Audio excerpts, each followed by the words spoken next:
Hey, what's going on, everyone? Welcome back to the channel all about real estate. My name is Lewis, and in today's video, we're going to discuss where the market is headed in California.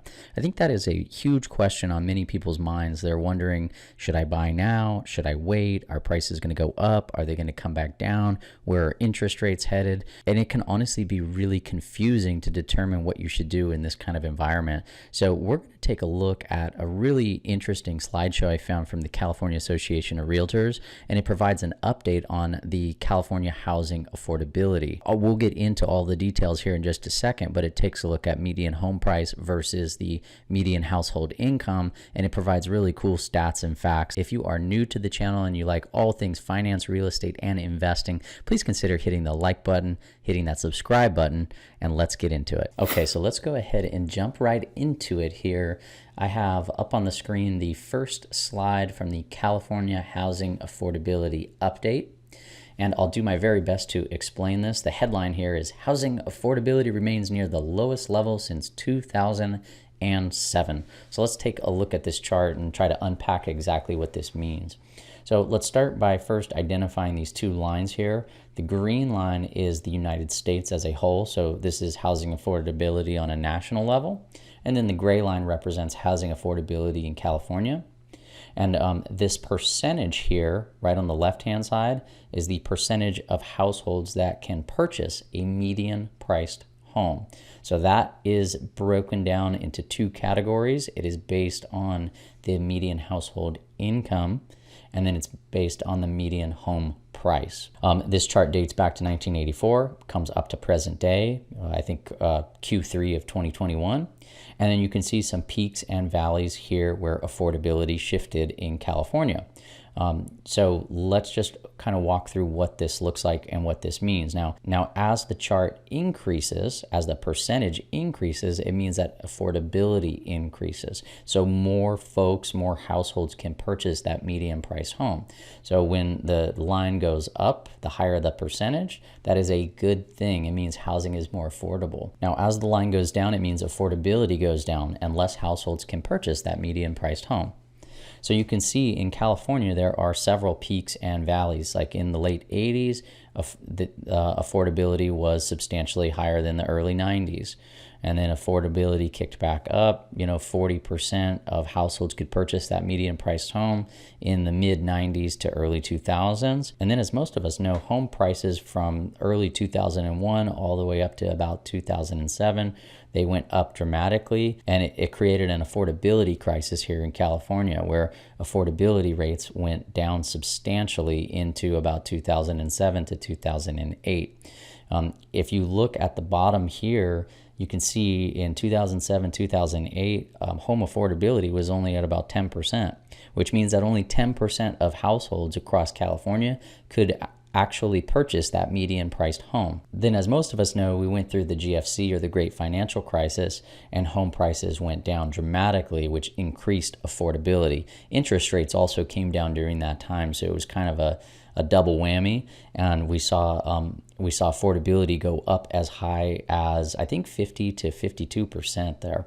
Now, obviously, things are normalizing a little bit. We're seeing affordability come back down. One thing that I want to mention and point out here is that you can see that the California market is a little bit cyclical. There are high peaks, low valleys, high peaks, low valleys. And traditionally, these coastal markets, that's what you see. They're not considered linear, meaning, they don't just steadily go up over time. There's not small peaks, small valleys. Usually there are larger swings. That's kind of what we're seeing here in California. Even when you look at the chart for the US here, you can see some peaks and valleys, but overall it is dramatically more stable than it is here in the California markets. But the last thing I want to mention, as we're looking at this chart and we see these peaks and valleys, if you were to take a line and just draw it through and kind of see where the average is, even though we have times where affordability has increased or affordability has decreased, I would say that the average affordability rating here, as expressed as a percentage, is probably around 30%. That's probably a more normal market here in California, and that's pretty close to where we are today. Okay, so next slide is housing affordability. It's broken down a different way. This goes from 2006 on up to the third quarter in 2021.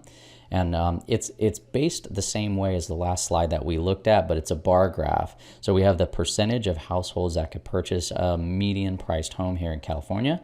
And a couple things that I want to point out here. Number one, this is based on household income. Number two, this is based on median home price. And so if you go back to where it was the least affordable, if you go 2006, 2007, you can see that roughly 10 to 12% of households could actually purchase a median priced home. So back in 2006, the median home price in California was somewhere around $650,000. The 30-year fixed interest rates were right around 6.5%, and then the median household income was about $55,000. So things have changed dramatically. Even with a higher median home price today, interest rates are dramatically lower and household income has increased. Even with the higher prices we see today, it could actually be more affordable than it was back in 2006. Now, as I mentioned in the previous slide, we went through the great financial crisis. We had the mortgage meltdown. There were lots of bad loans out there. We had a foreclosure crisis. We brought a lot more inventory online. And as a result, prices of homes went down dramatically. We also had interest rates go down to record lows at the time. They were hovering in kind of like the low 4s to high 3s. And we saw prices come down. Affordability went up to just over 50% for several years. So you look in 2009, 10, all the way to about 2013, we were sitting at affordability where affordability percentage at about 50%. So 50% of households in California at that time could actually purchase a median priced home. So that was a good thing. It brought a lot of buyers into the market, a lot of younger buyers into the market. Made things a little bit easier. Now, even though we've seen interest rates continue to fall, we have seen a large demand for housing. So prices have gone up dramatically, which brings affordability down.